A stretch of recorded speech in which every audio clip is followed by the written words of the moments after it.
ఈరోజు వరంగల్ జిల్లా ఐలవోలు మల్లన్న దేవాలయానికి వచ్చాం. ఇక్కడ స్వామివారిని దర్శించుకునేందుకు మిత్రులతోటి వచ్చినాం. ఇంకా దర్శనానికి ఇంకా సమయం ఉంది. కొద్దిసేపు అయిన తర్వాత స్వామివారిని దర్శించుకున్న తర్వాత ఈ ప్రాంతం అంతా తిరిగి చూస్తాం. ఇక్కడ ఉన్న చారిత్రకమైన కట్టడాలను చూస్తే చాలా అద్భుతంగా ఉన్నాయి.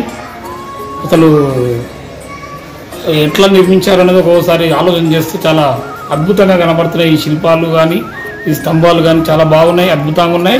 మా మిత్రులంతా సంతోషంగా ఉన్నారు. ఇక మంచి దర్శనం చేసుకునే కార్యక్రమానికి వచ్చినాం. కల్పించదు భగవంతుడు మాకు అవకాశం కల్పించింది కాబట్టి ఇక్కడ మా మిత్రుడు అంటే బాబా మరుల మేము ఎటయ్య గారు, అక్కడ అన్న బాలాజన్న, ఇంకో మిత్రుడు ఎటుగా పక్కకు పోయిన సాహసాలు అయినప్పటికీ చాలా చక్కటి కార్యక్రమం. ఏమండి అండి ఏంటి దూరం వెళ్తున్నారు? ఎలా ఉంది ప్రాంతం అంతా? ఆనందంగా ఉందా? ఆనందం కలిగిందా? మళ్ళీ టోటల్ చేసినాం ఇక్కడికి.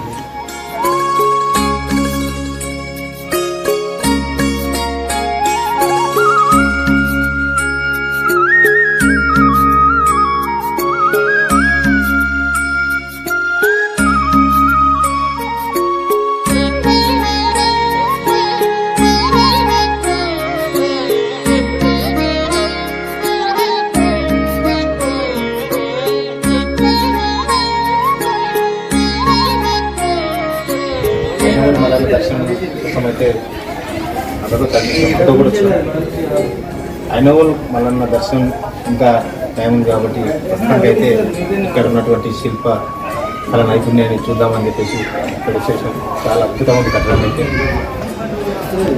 స్వామివారి దర్శనం ఇంకొంచెం టైం ఉంది కాబట్టి ఇక్కడ ప్రస్తుతానికైతే ఇక్కడ ఉన్నటువంటి శిల్పకళ చూస్తూ ఉన్నాం. కానీ పూర్వం ఈ అమృత చాలా అద్భుతంగా కట్టేది చాలా బాగా కట్టేది. ఈ టైంలో కట్టేటువంటి అవకాశం కూడా ఇట్లా చాలా అద్భుతంగా కట్టేది. సరే ఐలవోలు దర్శనం అయిన తర్వాత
ఐనవోలు మల్లికార్జున స్వామి దేవాలయము, వరంగల్ అర్బన్ జిల్లా. ఇది రాష్ట్రకూటులు కళ్యాణ చాళుక్యుల కాలం లోపల చాలా వైభవపేతంగా రథమాతృలో ఈ ఆలయాన్ని నిర్మించడం జరిగినది.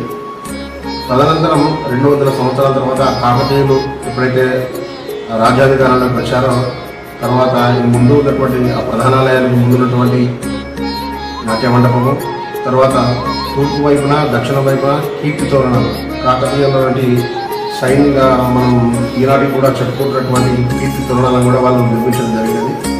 ప్రధాన ఆలయం గురించి చెప్పాల్సి వస్తే ఇది అష్టోత్తర స్తంభ నిర్మిత ఆలయము. ఇవన్నీ కూడా 108 స్తంభాల మీద స్వామివారి ఆలయాన్ని నిర్మించడం జరిగినది.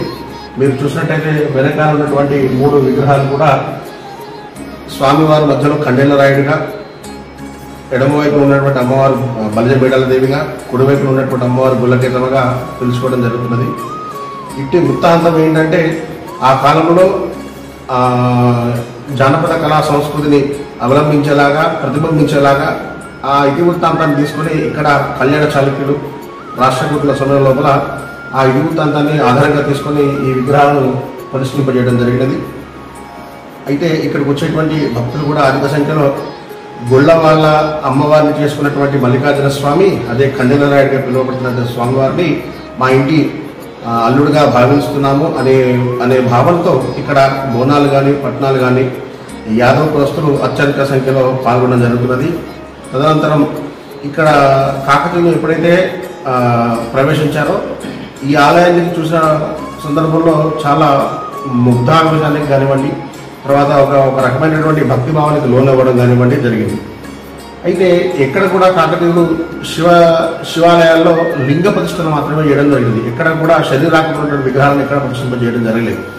అయితే ఈ ఆలయానికి వచ్చినట్టయితే ఏంటంటే వెనకాల ఉన్నటువంటి స్వామివారు పరమశివుడే కానీ ఖండేలరాయుడిగా అవతారంలో ఉన్నారు కాబట్టి, అయితే స్వామివారు శివరూపంలోనే ఉన్నారు కానీ శరీరాకృతమైన విగ్రహాలను ముట్టుకోవడానికి వీలు లేదు కాబట్టి స్వామివారిని లింగ రూపంలో ప్రతిష్ఠింపజేయడం జరిగితే మాత్రం మనం స్వామివారికి అభిషేకం చేసుకుని ముట్టుకునేటువంటి అవకాశం ఉంటుంది అనే ఉద్దేశంతో లింగాన్ని అర్ధ ప్రాణమట్ట లింగంలో ప్రతిష్ఠింపజేయడం జరిగినది. మీరు లింగాన్ని చూసినట్టయితే ప్రాణమట్టం అంటే అమ్మవారు ఏంటంటే అర్ధ ప్రాణమట్టంగా ఉంటున్నారు. కుడివైపున స్వామివారికి బాణాగారికి పక్కన గుల్లకేతమ్మ అమ్మవారు, అంటే యథావిధంగా స్వామివారికి కుడివైపున ఎలా అయితే గుల్లకేతమ్మ అమ్మవారు ఉన్నారో ఆ అమ్మవారిని గంగాదేవిగా భావిస్తూ కాకతీయులు ఏం చేశారంటే అక్కడ చిన్న రంధ్రాన్ని ఏర్పాటు చేయడం జరిగినది ప్రాణమట్టంలో. అందులో ఎప్పటికీ కూడా నీళ్లు ఉంటాయంటే ఆ భావన గంగామాతలా మనం భావిస్తున్నాము. మధ్యలో ఉన్నటువంటి బాణాగారము పరమశివుడు, అదే ఖండేలరాయుడిగా మల్లికార్జున స్వామిగా మనం పిలుచుకుంటున్నాము. కింద ఉన్నటువంటి అమ్మవారు ప్రాణమట్టం పార్వతీ అమ్మవారుగా, అంటే ఆ వెనకాల ఉన్నటువంటి 3 ప్రతిష్టలు కూడా స్వామివారు ఇక్కడ ఏకప్రతిష్ఠ చేయడం జరిగింది. అంటే ఆ ప్రతిష్ట ఈ ప్రతిష్ట సమానమైనటువంటి భావంతో వాళ్ళు భావించి ఆ 3 ప్రతిష్టలు ఈక్వల్ టు ఈ ఒక ప్రతిష్ట అనేటువంటి భావనలో వాళ్ళు చేయడం జరిగినది. తర్వాత ఇదే లింగాన్ని గర్భాలయంలో మధ్యలో పెట్టాలంటే అక్కడ ఏంటంటే ఇంతకుముందు స్వామివారి పరిస్థితి జరిగింది కాబట్టి గోపాలు కింద స్వామివారే ఉన్నారు కాబట్టి మళ్ళీ అదే ప్రాంతంలో స్వామివారిని పెట్టలేరు. మూలవిరట ఆయన అయిపోయారు కాబట్టి ఆయనకు ముందుగా కొంచెం పక్కనగా స్వామివారిని ప్రదర్శింపజేయడం జరిగినది. ముందు ప్రతిష్ట ఏదైతే జరిగిందో దాని విలువ అలాగే కొనసాగిస్తూ 2వ ప్రతిష్ట కాకతీయులు చేయడం జరిగినది. ఇక్కడ ముఖ్యంగా యాదవ కులస్తులు కానివ్వండి, బలిజ కులస్తులు కానివ్వండి, ఇతర ప్రాంతాల నుంచి చాలా అధిక సంఖ్యలో వస్తుంటారు. తర్వాత బోనాలు, నాలు, కేశఖండన, స్వామివారికి నిత్యాది రుద్రాభిషేకాలు, కళ్యాణాలు ఇత్యాది కార్యక్రమాలు కూడా నిత్యం చేయడం జరుగుతున్నది. ముఖ్యంగా చెప్పుకోవాలి అంటే సంక్రాంతి నుండి ఉగాది వరకు కూడా జాతరా కాలంగా మనము వెనకటి నుండి కూడా ఈ సాంప్రదాయం ఇలాగే వస్తున్నది. సంక్రాంతికి పెద్ద పనులు తిరగడం కానివ్వండి, శివరాత్రికి పాంచానికం 5 రోజుల కళ్యాణం కానివ్వండి, ఇలా స్వామివారికి ప్రతి నిత్యము కూడా కైంకర్యాలు ఇక్కడ ఆదిశేవులు తమ్మల ఆధ్వర్యంలో గర్భాలయంలో స్వామివారికి నిత్యం కైంకర్యాలు కూడా నిర్వహించడం జరుగుతుంది. ఇవి స్వామివారికి భక్తులు వాళ్ళ మనసులో కోరికలు, అది సంతానం కానివ్వండి, కళ్యాణం కానివ్వండి, ఇలాంటి కోరికలన్నీ కూడా స్వామివారి సన్నిధిలో వదిలేస్తూ స్వామివారికి నిత్యం గుర్తు చేస్తున్నట్టుగా ఒక మనిషి భావన అలా ఉండాలి. కాబట్టి ఆశాజీవి మనిషి కాబట్టి స్వామివారికి దగ్గరగా నా కోరిక ఉండి స్వామివారికి గుర్తు చేయాలనేటువంటి ఒక దృక్పథంతో ఇలాంటి ముడుపులు అనేటువంటివి నిత్య జీవితంలో మనకు దేవాలయాల్లో ముఖ్యంగా కనిపిస్తూ ఉంటాయి. ఇక్కడ ఆయన వాళ్ళ ప్రత్యేకత ఏంటి అంటే కళ్యాణం కావాలి అనుకున్న వాళ్ళు ఇలా భాస్కర్ కడతారు, సంతానం కావాలి అనుకునే